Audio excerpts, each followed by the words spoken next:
Assalamualaikum warahmatullahi wabarakatuh. Perkenalkan, saya Dia Heni Utami dari kelas 6C PGSD NPM 1903050152. Di kesempatan kali ini, saya akan membahas mengenai pembelajaran berbasis edutainment. Tentunya teman-teman tidak asing ya dengan kata edutainment, apalagi dengan kata pembelajaran, karena setiap hari kita melakukan proses pembelajaran. Oke, langsung saja pada kesempatan kali ini saya akan membahas 4 topik.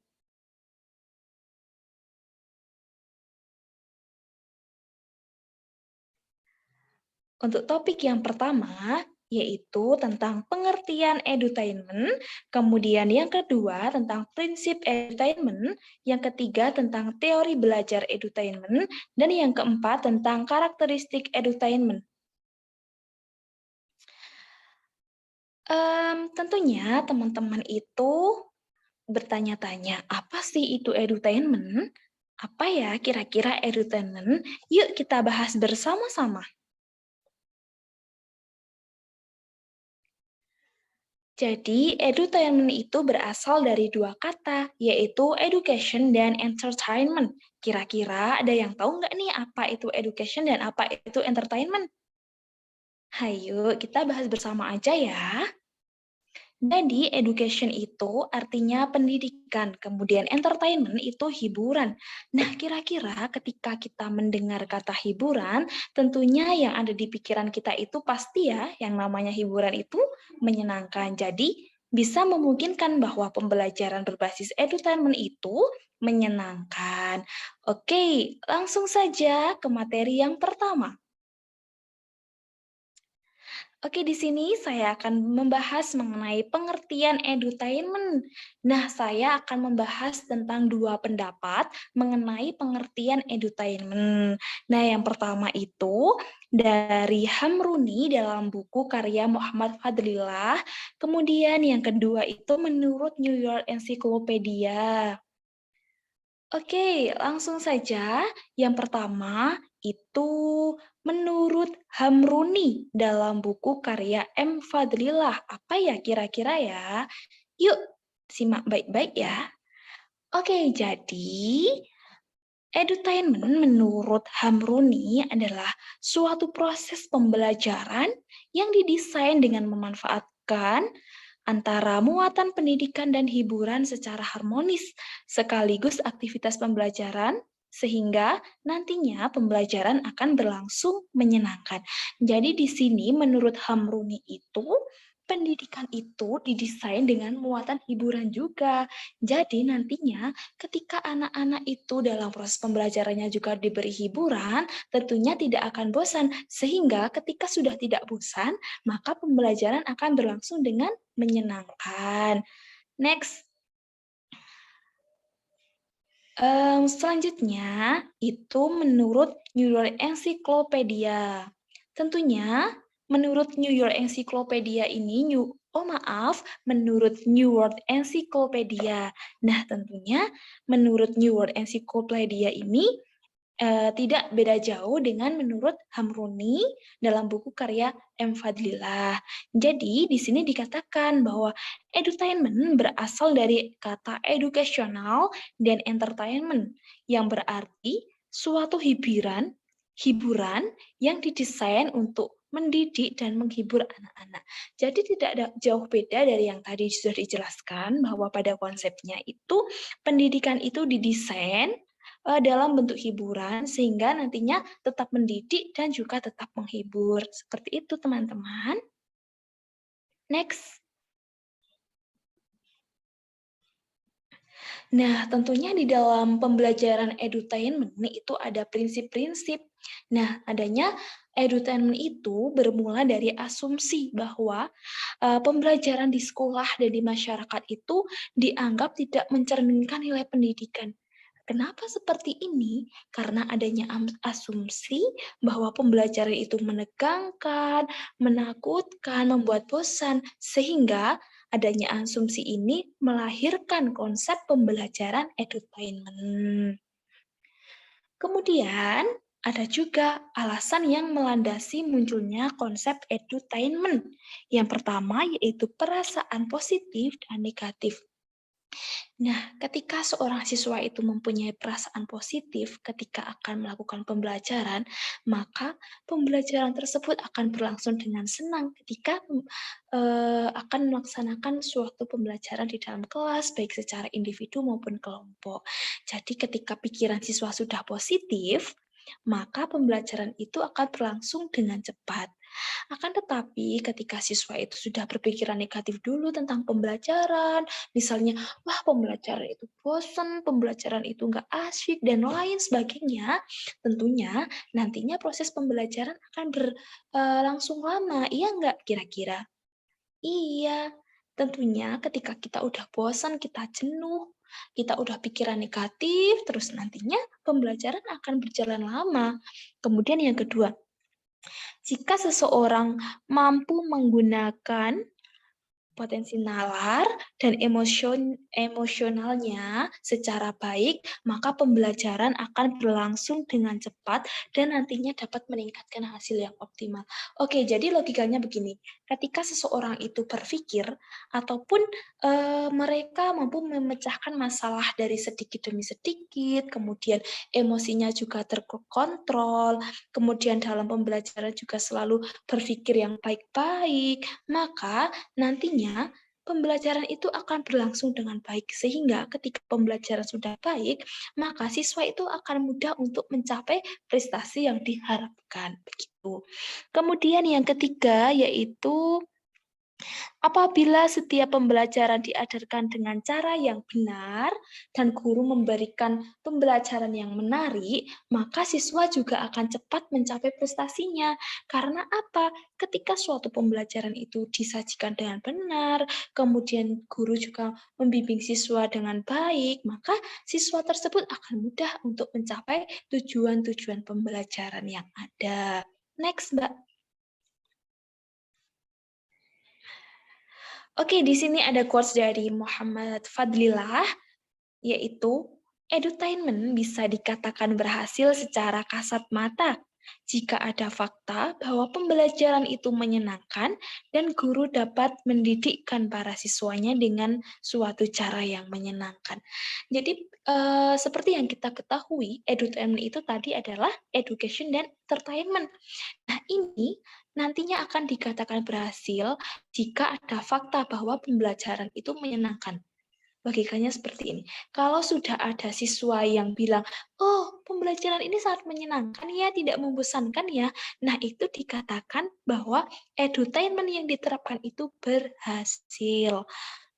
Tentunya di balik keberhasilan edutainment itu, tentunya ada guru juga yang mendidik siswanya secara menyenangkan dan tidak membosankan. Next.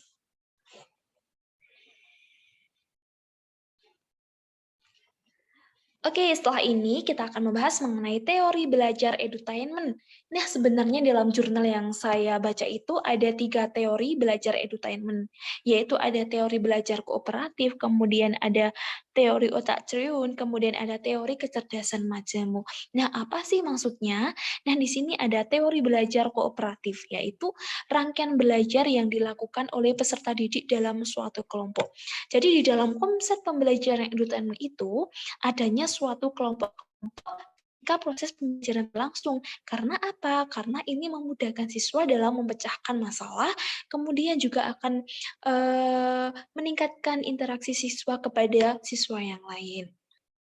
Kemudian ada teori otak triun. Nah, teori ini dicetuskan oleh Paul MacLean, yaitu ada otak reptil, ada sistem limbik, dan neokortek. Nah, ini apa sih maksudnya? Nah, jadi ketiga bagian tersebut merupakan bagian dari otak. Nah, ketika otak itu bisa bekerja sama, tiga-tiganya itu bisa bekerja sama, maka peserta didik itu akan mudah menerima informasi dari guru. Sehingga ketika sudah menerima, nantinya hasil belajar yang dicapai itu pasti optimal. Kemudian yang kedua ada teori kecerdasan majemuk. Nah, teori ini merupakan teori kecerdasan yang dimiliki oleh peserta didik, yaitu di dalam setiap peserta didik itu pasti mempunyai kecerdasan yang berbeda-beda ya. Itu ada 8 kecerdasan. Nah, jadi konsepnya jika dimasukkan dalam pembelajaran berbasis edutainment ini, tentunya dalam pembelajaran edutainment ini ada unsur-unsur kecerdasan seperti halnya ketika ada hiburan, tentunya ada unsur kecerdasan musikal. Ketika ada suatu seni gambar ataupun lukisan gitu, tentunya ada unsur kecerdasan spasial visual. Kemudian ketika ada unsur yang gerak-gerak gitu, tentunya ada unsur kecerdasan kinestetik dan masih banyak lagi. Next. Oke, nah selanjutnya itu tadi sudah ada teori ya. Nah, nantinya teori itu akan diterapkan bagaimana sih? Nah, jadi bentuk terapan teori edutainment itu ada 5. Ini sebenarnya, tapi saya tuliskan 4 karena yang quantum learning dan quantum teaching saya gabungkan. Oke, langsung aja yang pertama itu ada humanizing the classroom. Ini maksudnya apa sih humanizing the classroom? Jadi humanizing itu sendiri adalah memanusiakan, sedangkan classroom itu adalah ruang kelas. Jadi di sini artinya yaitu ruang kelas itu sebagai proses pembelajaran. Nah, kalau memanusiakan ruang kelas itu seperti apa? Nah, di sini kita sebagai guru itu harus mendesain kelas, harus mengelola kelas baik mungkin sehingga nantinya pembelajaran edutainment akan terwujud dengan baik.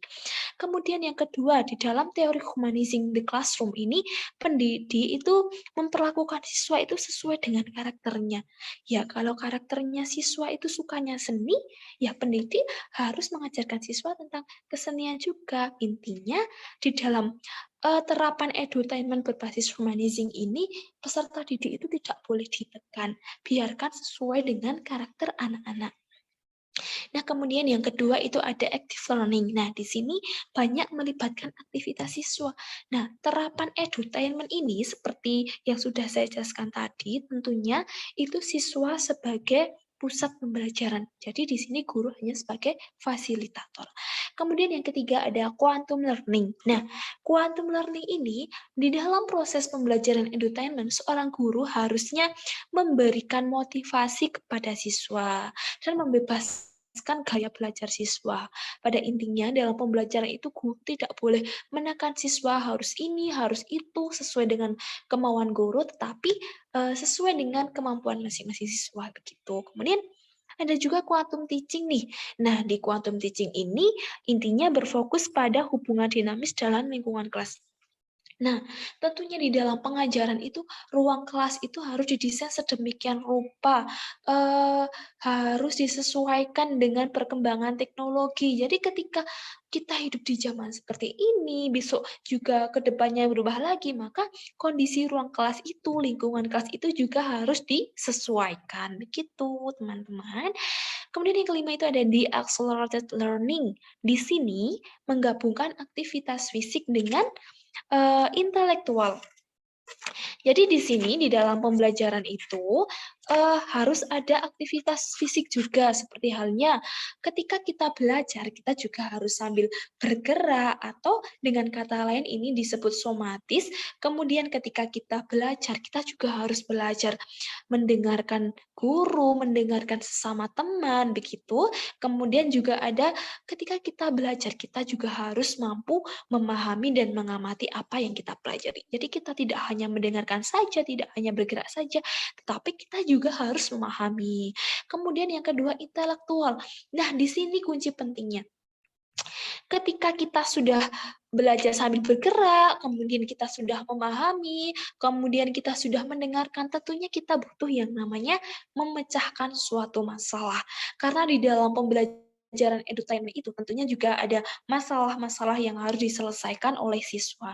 Jadi intinya di accelerated learning itu pembelajaran itu berhubungan dengan aktivitas fisik, yaitu aktivitas fisik apa tadi yang sudah saya jelaskan, ada gerak, ada mendengarkan, kemudian ada memahami, kemudian ada berpikir dalam memecahkan masalah. Oke, nah selanjutnya Kira-kira apa ya? Ini selanjutnya ya?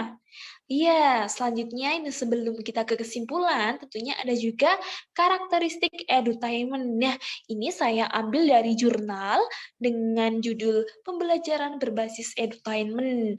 Nah, jadi karakteristik edutainment itu yang pertama itu selalu berupaya agar pembelajaran berlangsung secara kondusif.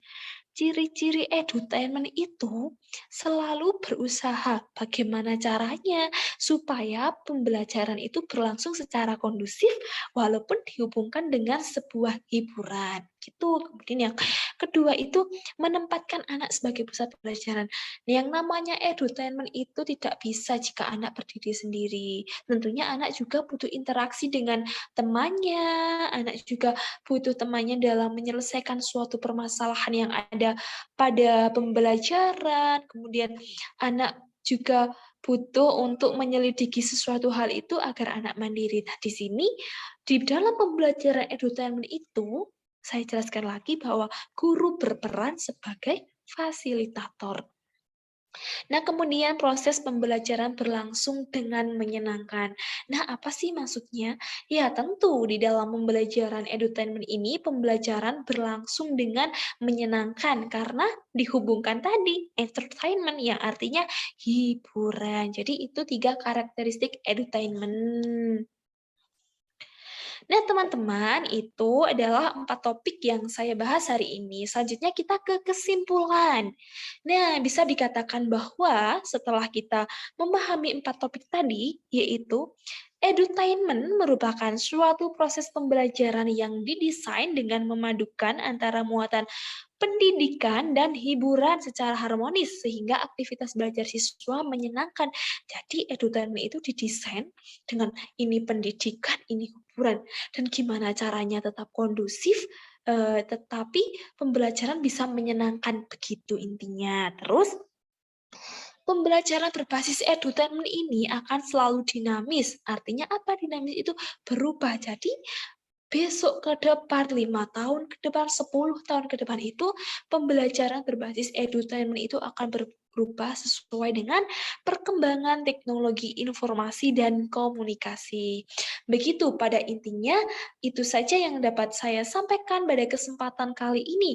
Tentunya kita sebagai calon guru, semoga kita bisa belajar lebih banyak mengenai pembelajaran berbasis edutainment dan semoga kita juga selalu berusaha selalu belajar supaya kelak ketika kita sudah menjadi guru, kita bisa menerapkan pembelajaran berbasis edutainment yang sangat baik kepada siswanya. Oke, mungkin itu saja dari saya.